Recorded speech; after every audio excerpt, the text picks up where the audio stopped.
Bismillahirrahmanirrahim. Dear students, आज chapter number 15 का first topic है इंड्यूस्ड ईएमएफ और इंड्यूस्ड करंट। लास्ट चैप्टर में हमने एक कंडक्टर था, वो एक मैग्नेटिक फील्ड में पड़ा हुआ था। जब उसमें से करंट पास होता था तो उसके ऊपर फोर्स लगती थी जो कि आई एल क्रॉस बी के बराबर थी। और हमने इसी तरह चार्ज पे लगने वाली फोर्स पढ़ी कि जब वो वी वेलोसिटी से किसी मैग्नेटिक फील्ड में मूव करता है तो उसके ऊपर Q V cross B force लगती है। तो जब ये एक आपके पास कंडक्टर था कि इस मैग्नेटिक फील्ड में जो कि अपवर्ड है इसमें पड़ा हुआ था और इसमें करंट की डायरेक्शन ये थी, तो इसके ऊपर I L cross B force लगती थी। अच्छा, किधर को देखें जरा। एल की वो डायरेक्शन ली जाती है जिसमें करंट फ्लो कर रहा हो। So L cross B magnetic field ऊपर को, एल क्रॉस बी इसके ऊपर फोर्स लगती थी और ये आउट ऑफ द बोर्ड यानी आपकी तरफ जो है वो मूव करता था। अब ये जो चैप्टर है इसमें इसका उलट करना है। उलट करने का क्या मतलब है कि देखिए इसमें इसको मैं इसमें से जब करंट फ्लो हो रहा था तो उसकी बेसिक वजह हमने इसको कोई बैटरी वगैरह अटैच की हुई थी, पोटेंशियल का डिफरेंस दिया हुआ था जिसके बायस इसमें से करंट फ्लो कर रहा था। अच्छा, इसमें करंट फ्लो करने के बायस कि इसके ऊपर एक मैग्नेटिक फोर्स लगी और ये यूं मूव किया। इसमें उलट कैसे है कि हम इसको मूव करवाएंगे तो तब इसमें इंड्यूस्ड ईएमएफ यानी एक वोल्टेज पैदा हो जाएगी और इसमें एक करंट फ्लो करेगा। तो आज हमने उसको डिटेल से देखना है। चलते हैं टॉपिक की तरफ। यहाँ पे ये शो किया गया है कि यहाँ पे मैग्नेटिक फील्ड डाउनवर्ड है, ये नॉर्थ पोल या south pole magnetic field downward. यहाँ पे आपके पास एक वायर पड़ी हुई है। अच्छा, इस वायर के जो दोनों एजेस हैं इनके साथ वायर्स लगा के इसको गल्वानोमीटर के साथ अटैच किया गया। जब ये स्टेशनरी पड़ी हुई है ना तो हम देखते हैं गल्वानोमीटर की सुई जीरो डिफ्लेक्शन, इसका मतलब है इसमें से कोई इंड्यूस्ड ईएमएफ पैदा हुई है ना कोई करंट फ्लो किया है। एक्चुअली जब मैं इधर को मूव करता हूँ ना तो उस वक्त कुछ फिनोमिना हो रहा है, वो हमें देखना कि यानी इस वायर को जब हम इधर को मूव करते हैं किसी वेलोसिटी के साथ तो इनफैक्ट ये जो आपके पास वायर है इसके ऊपर चार्जेस मौजूद हैं। सो अगर ये वायर इधर को जा रही है तो इसके ऊपर जो चार्जेस मौजूद हैं, क्यू चार्ज अगर मौजूद है यहाँ पे कोई, तो वो भी वी वेलोसिटी से इधर को जा रहा है। अच्छा, क्यू वी क्रॉस बी, तो उसके ऊपर इनटू द बोर्ड फोर्स लगेगी यानी वायर की इस डायरेक्शन में उसके ऊपर फोर्स लगेगी और यहाँ पे जो चार्ज है वो यहाँ पे इकट्ठा होना शुरू हो जाएगा। यानी इधर वाली साइड पे चार्ज की कंसंट्रेशन बढ़ जाएगी और इधर कम हो जाएगी। जब यहाँ चार्ज की कंसंट्रेशन बढ़ जाएगी तो इधर आपके पास जो है हायर पोटेंशियल बन जाएगा और यहाँ पे लोअर पोटेंशियल बन जाएगा। यानी यहाँ पे more and more and more and more positive और यहाँ पे समझ लें नेगेटिव या नेगेटिव कह लें या लेस पॉजिटिव कह लें। तो यहाँ पे चार्जेस की कंसंट्रेशन ज्यादा और यहाँ पे कम होने की वजह से इधर एक हायर पोटेंशियल बन गया और इधर एक लोअर पोटेंशियल बन गया। अच्छा, अब यही जो पोटेंशियल का बनना है यानी डेल्टा वी यहाँ पे आपके पास प्रोड्यूस हो गया, यही जो चेंज इन पोटेंशियल है यही आपके पास इंड्यूस्ड ईएमएफ है। अब हम इसको इंड्यूस्ड ईएमएफ क्यों कह रहे हैं, हम इसको पोटेंशियल डिफरेंस क्यों नहीं कह रहे? तो असल में ये जो इलेक्ट्रोमोटिव फोर्स होती है ईएमएफ जो है, ये आपको पता है इसका यूनिट भी वोल्ट है।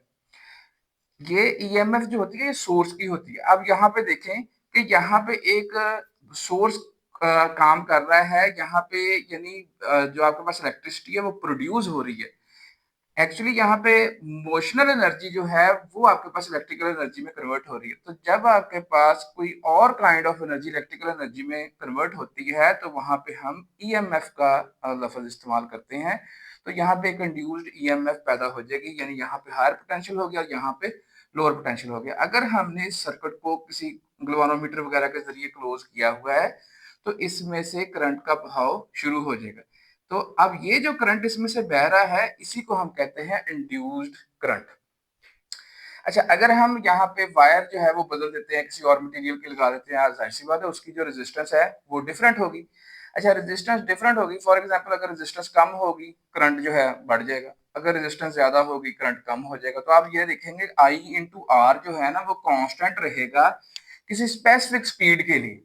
अच्छा, अगर हम चाहते हैं कि यहाँ पे ज्यादा करंट जो है वो प्रोड्यूस हो तो हम इस लूप को ये जो आपके पास लूप है इसको इसमें ये जो आपके पास कंडक्टर पड़ा हुआ है, इसको तेजी के साथ उधर को मूव करके लेके जाएंगे, यानी इसकी स्पीड बढ़ाने से आपके पास जो करंट इंक्रीज हो जाएगा, या ये मैग्नेटिक फील्ड की स्ट्रेंथ बढ़ाने से ये आपके पास जो करंट है वो इंक्रीज हो जाएगा।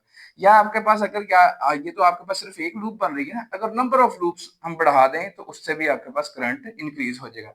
इसमें जो गौरतलब बात है वो ये है कि एक्चुअली जब हम इसको इधर को मूव के लेके जाते हैं ना, तो इसमें से फ्लक्स बढ़ता है, यानी चेंज इन फ्लक्स होता है, तब आपके पास इंड्यूस्ड ईएमएफ और इंड्यूस्ड करंट पैदा होते हैं। अगर हम इसको रोक देते हैं, यहीं पे हम इसको रोक देते हैं, इसको इधर को ले जाना रोक देते हैं, साथ ही गैल्वेनोमीटर की सुई फिर जीरो पे आ जाएगी, यानी अब इसके रुकने से जो है वो आपके पास इंड्यूस्ड ईएमएफ पैदा होनी बंद हो गई, इंड्यूस्ड करंट जो है वो जीरो हो गया। ये गैल्वेनोमीटर आपको पता है कि फौरन उसको अगर करंट कोई हो तो उसको फौरन डिटेक्ट कर लेता है।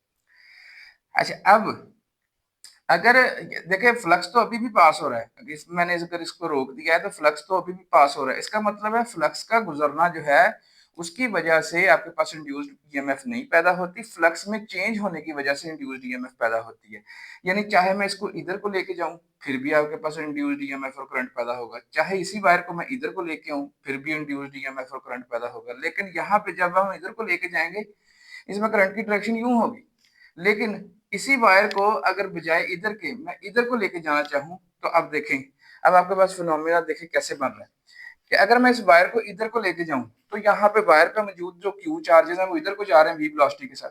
अब v क्रॉस b, ठीक है, v cross b, v cross b, तो अब आपके पास जो चार्जेस के ऊपर लगने वाली फोर्स है वो आउट ऑफ द बोर्ड है, यानी अब इधर वाले एंड पे आपके पास चार्जेस की कंसंट्रेशन ज्यादा हो जाएगी और इधर कम हो जाएगी, यानी यहाँ पोटेंशियल ग्रेटर हो जाएगा, यहाँ कम हो जाएगा, यानी यहाँ पोटेंशियल ग्रेटर और यहाँ कम हो जाएगा, जिसकी वजह से करंट अपनी डायरेक्शन को क्या कर लेगा, चेंज कर लेगा। तो जब आप इसको इधर को मूव करके लेके जाएंगे गैल्वेनोमीटर की सुई एक तरफ डिफ्लेक्ट करेगी, जब इसको आप उधर को लेके जाएंगे तो आपके पास गैल्वेनोमीटर की सुई अपोजिट डिफ्लेक्ट करेगी। और हमने यहाँ से फर्स्ट जो आपके पास हिस्सा है यहाँ से हमने ये सीख लिया कि जो मैग्नेटिक फ्लक्स में चेंज है वो आपके पास इंड्यूस्ड ईएमएफ का बायस बनती है। इसने इसने यही एक नुक्ता जो है वो 5 मुख्तलिफ प्रैक्टिकल्स से समझाने की कोशिश की है। ये देखिए सेकंड प्रैक्टिकल की तरफ चलते हैं। यहाँ पे ये आप देखेंगे एक कॉइल है, इसके साथ एक गैल्वेनोमीटर अटैच, इसके साथ ये कोई सोर्स को बैटरी नहीं लगी हुई, ये गैल्वेनोमीटर है जिसने इसमें अगर करंट प्रोड्यूस होता है तो उसको डिटेक्ट करना है। अभी गैल्वेनोमीटर की सुई जीरो पे है, बिकॉज उसकी वजह ये है कि ये जो आपके पास मैग्नेट है ये स्टेशनरी है, नहीं रुका हुआ है। अगर रुका हुआ है तो देखिए फ्लक्स जो है इस कॉइल में से पास हो रहा है, ठीक है, लेकिन आपको मैंने पहले बताया कि फ्लक्स का पास होना इंड्यूस्ड ईएमएफ का बायस नहीं बनता, फ्लक्स में तब्दीली इंड्यूस्ड ईएमएफ का बायस बनती है। सो मैं इसको अगर आगे की तरफ लेके जाऊं तो इस कॉइल में से फ्लक्स बढ़ जाएगा, यानी इसमें नंबर ऑफ फील्ड लाइंस ज्यादा पास होनी शुरू हो जाएगी। जब फ्लक्स बढ़ेगा it means flux changes, so then आपके पास इंड्यूस्ड ईएमएफ पैदा होगी और कॉइल में करंट के बायस ये गैल्वेनोमीटर में से भी करंट पास होगा। और अगर मैं इसको वापस लेके जाऊं आपके पास, आपको पता है फिर भी फ्लक्स में क्या हो रही है, तब्दीली वाकई हो रही है, क्योंकि कुछ फील्ड लाइन इसमें से अब पास हो रही हैं। जब मैं इसको पीछे को लेके जाऊंगा इसमें फील्ड लाइंस की तादाद में कमी वाकई हो जाएगी, जिसको हम कहते हैं फ्लक्स क्या होगा, चेंज होगा। तो एक्चुअली जो फ्लक्स है वो हमने पिछले चैप्टर में पढ़ा है कि ये बी डॉट ए के बराबर होता है। जब हम इसको खोलते हैं आपके पास आंसर आता है B A cos of theta. अच्छा, अब इसका मतलब है फ्लक्स जो है वो 3 चीजों पे डिपेंड कर रहा है, बी पे यानी मैग्नेटिक फील्ड पे, आपके पास क्रॉस सेक्शनल एरिया पे जिसमें से आप फ्लक्स जो है पास हो रहा है, और ये थीटा जो angle between the magnetic field and the vector area, इन 3 चीजों पे डिपेंड कर रहा है। इनमें से कोई एक भी चेंज होगी तो फ्लक्स क्या हो जाएगा, चेंज हो जाएगा। अच्छा, अब चलते हैं नेक्स्ट यहाँ पे आपके पास एक सर्कुलर कॉइल पड़ी हुई, इसकी काफी सारी क्या है टर्न्स है, इसके साथ हमने एक गैल्वेनोमीटर अटैच कर दिया। ये जो क्रॉसेस लगे हुए हैं इसका मतलब है magnetic field into the board है। अब magnetic field into the board है, ये आपके पास एक एरिया है, area in the direction of magnetic field है। सो फ्लक्स तो एक मैक्सिमम इसमें से क्या हो रहा होगा, पास हो रहा होगा, लेकिन गैल्वेनोमीटर की सुई अगेन जीरो डिफ्लेक्शन दे रही है। फ्लक्स बेशक ज्यादा है लेकिन फ्लक्स में चेंज नहीं है। अच्छा, इसमें फ्लक्स में चेंज करने के आप यहाँ पे काफी सारे तरीके हैं। एक तरीका तो ये है कि आप इस कॉइल को यूं पकड़ के इसके साथ यूं खेलना शुरू कर दें, यानी इससे क्या हो रहा है, इससे ये हो रहा है कि ये एरिया चेंज हो रहा है। अगर आप इस एरिया को चेंज करते जाएंगे, यानी आप इसको यूं खींचेंगे इलेप्टिकल शेप का हो जाएगा, फिर ऐसे करेंगे फिर सर्कुलर शेप का हो जाएगा। इस एरिया की चेंजिंग की वजह से आपके पास फ्लक्स चेंज होगा, आपकी गैल्वेनोमीटर की सुई डिफ्लेक्ट करेगी। अच्छा, उससे आगे चलेंगे, एक और तरीका है यहाँ पे डिफ्लेक्शन करने का, वो ये है कि ये आपके पास एक magnetic field into the board है, ये आपके पास एरिया पड़ा हुआ है। अच्छा, इस वक्त magnetic field into the board, और जो कॉइल है, अगर आपके पास ऐसे रेक्टेंगुलर कॉइल है तो उसका एरिया की डायरेक्शन भी इनटू द बोर्ड। इस वक्त फ्लक्स मैक्सिमम होगा, लेकिन गैल्वेनोमीटर की सुई जीरो डिफ्लेक्शन दे रही होगी। अच्छा, क्योंकि इस मैं फिर ये बता रहा हूँ कि फ्लक्स मैक्सिमम चाहे है, लेकिन फ्लक्स में चेंज जरूरी है इंड्यूस्ड ईएमएफ पैदा करने के लिए। जब हम इसको अगर घुमाएंगे, यूं रोटेट करेंगे, यानी इसका मतलब है कि हम ये एंगल चेंज कर रहे हैं बी और ए के दरमियान। तो जब हम इसको घुमाएंगे तो इसमें से फ्लक्स चेंज होगा। तो जितनी देर हम इसको यूं घुमाते रहेंगे इस कॉइल को, उतनी देर आपके पास इंड्यूस्ड ईएमएफ और इंड्यूस्ड करंट पैदा होता रहेगा। यही प्रिंसिपल हम देखते हैं कि ये इलेक्ट्रिकल जनरेटर्स में काम कर रहा है, जिसमें एक मैग्नेटिक फील्ड में रख के एक कॉइल को जो है वो घुमाया जाता है, तो जिसकी वजह से आपके पास जो लगातार पावर सप्लाई मिलती रहती है जब आपके पास वापडा ऑफ हो जाती है। अच्छा, नेक्स्ट चलते हैं, एक और उसी तरह का जिसमें मैग्नेटिक फील्ड की चेंजिंग जो है उसकी वजह से एक प्राइमरी कॉइल में देखें सोर्स लगा हुआ है, बैटरी लगी हुई है। सेकेंडरी कॉइल के साथ कोई सोर्स नहीं लगा हुआ है, सिर्फ गैल्वेनोमीटर लगा हुआ है डिटेक्ट करने के लिए क्या सेकेंडरी में जो है करंट फ्लो हो रहा है या नहीं फ्लो हो रहा। ये इनिशियल सर्किट को देखें, इसमें एक प्राइमरी कॉइल है, कॉइल एक रियोस्टेट के साथ लगी हुई है, एक स्विच के जरिए बैटरी से जुड़ी हुई है। जब ऐसे आप स्विच क्लोज करेंगे तो आपको पता है कि यहाँ पे करंट का फ्लो शुरू हो जाएगा, और जब यहाँ पे करंट का फ्लो शुरू होगा तो आपको पता है B is equal to mu not N into I. एक स्टेडी करंट के अगेंस्ट आपके पास एक स्टेडी मैग्नेटिक फील्ड यहाँ पे डेवलप हो जाएगी। तो पहले तो ये जो मैग्नेटिक फील्ड है ये इसके साथ लिंक्ड है। लिंक्ड कैसे है कि ये जो सेकेंडरी कॉइल है ये प्राइमरी कॉइल के साथ ही पड़ी हुई है। जब इसमें मैग्नेटिक फील्ड चेंज होगी इसमें से भी मैग्नेटिक फील्ड चेंज होगी। जब यहाँ पे मैग्नेटिक फील्ड चेंज होगी तो आपके पास फ्लक्स चेंज होगा, क्योंकि बी के चेंज होने से आपके पास फ्लक्स चेंज होता है। जब आपके पास फ्लक्स यहाँ पे चेंज होगा तो इसका मतलब है आपके पास यहाँ पे सेकेंडरी कॉइल में इंड्यूस्ड ईएमएफ और इंड्यूस्ड करंट एक मोमेंटली फ्लो करेगा, लेकिन उसके बाद वो फिर से जीरो हो जाएगा। उसकी वजह ये है कि ये तो करंट तो हो गया स्टेडी, स्टेडी करंट के लिए मैग्नेटिक फील्ड स्टेडी, उसके अगेंस्ट जो फ्लक्स है वो एक कांस्टेंट हो गया।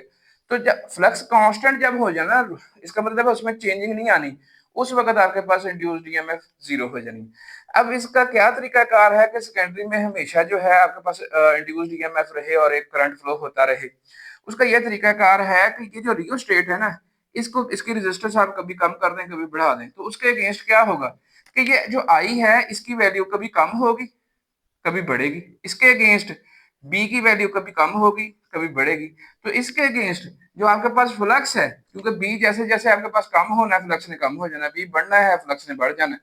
तो जब प्राइमरी में फ्लक्स चेंज होता रहेगा तो सेकेंडरी में भी फ्लक्स चेंज होता रहेगा, और आपके पास एक इंड्यूस्ड ईएमएफ और करंट आप सेकेंडरी में देखते रहेंगे। अच्छा, नेक्स्ट चलते हैं। तो अब यहाँ पे एक इलेक्ट्रोमैग्नेट दिखाया गया, ये दिखाया गया है कि ये एक वायर है जो कि ये इस मैग्नेट के पीछे से घूम के यूं आ रही है। तो आप इसको जरा गौर करें कि इसमें करंट की डायरेक्शन यूं है। जब आपके पास सोलिनॉइड की आपने मैग्नेटिक फील्ड देखनी हो कि किस तरफ नॉर्थ बन रहा है किस तरफ साउथ बन रहा है, तो राइट हैंड की फिंगर्स को करंट की डायरेक्शन में रखते हैं। तो इस वक्त करंट की डायरेक्शन इसमें यूं है, तो इसकी ऊपर वाली साइड नॉर्थ और नीचे साउथ बनेगी। तो जो भी ये पीस ऑफ मैग्नेट होगा इसकी ये वाली साइड नॉर्थ होगी और ये वाली साउथ होगी। ये इलेक्ट्रोमैग्नेट है, याद रखें इसमें करंट की डायरेक्शन अगर चेंज होती है, फॉर एग्जाम्पल अगर करंट की डायरेक्शन यूं है, इसमें नॉर्थ ऊपर है साउथ नीचे, अगर करंट की डायरेक्शन यूं हो जाती है तो नॉर्थ नीचे हो जाएगा साउथ ऊपर हो जाएगा। अच्छा, अगर इसमें भी वही बात कि अगर इसमें एक ही डायरेक्शन में करंट फ्लो हो और वो स्टेडी करंट हो आई, ठीक है, तो जिसके अगेंस्ट ये नॉर्थ और साउथ बने हुए हैं, तो यहाँ पे मैग्नेटिक फील्ड जरूर मौजूद है। मैग्नेटिक फील्ड में एक आप देखें कि एक कॉइल पड़ी हुई है, क्लोज्ड है, लेकिन उसके बावजूद ये गैल्वेनोमीटर जीरो जो है डिफ्लेक्शन शो कर रहा है। वो भी इसी वजह से है कि यहाँ पे फ्लक्स तो जरूर बहुत सारा पास हो रहा है, लेकिन वो फ्लक्स क्या हो चुका है, कांस्टेंट हो चुका है, क्योंकि आपके पास मैग्नेटिक फील्ड जो है वो चेंजिंग नहीं है, ना एरिया चेंजिंग है ना एंगल चेंजिंग है। तो इसका मतलब है कि आपके पास फ्लक्स में कोई तब्दीली वाकया नहीं हो रही। फ्लक्स में तब्दीली उस वक्त वाकया होगी जब हम इसको एसी सोर्स से जोड़ देंगे। अब एसी सोर्स क्या करेगा कि आपको पता है कि जो एसी की वोल्टेज होती है वो साइनोसाइडल वोल्टेज होती है, ठीक है, इसकी कोई पॉजिटिव नेगेटिव नहीं होती, इसकी एक लाइव वायर होती है, फॉर एग्जाम्पल ये लाइव वायर है, ये न्यूट्रल है, ठीक है। लाइव वायर में पोटेंशियल कभी पॉजिटिव होता है, तो जब पॉजिटिव इसमें से आएगा तो इसकी करंट की डायरेक्शन यूं होगी और इसका नॉर्थ नीचे बनेगा और साउथ ऊपर बनेगा। जब इसमें नेगेटिव साइकिल आएगा, ये लाइव वायर की आई कभी पॉजिटिव हो जानी है, कभी नेगेटिव हो जानी है, न्यूट्रल का तो 0 वोल्ट ही रहना है।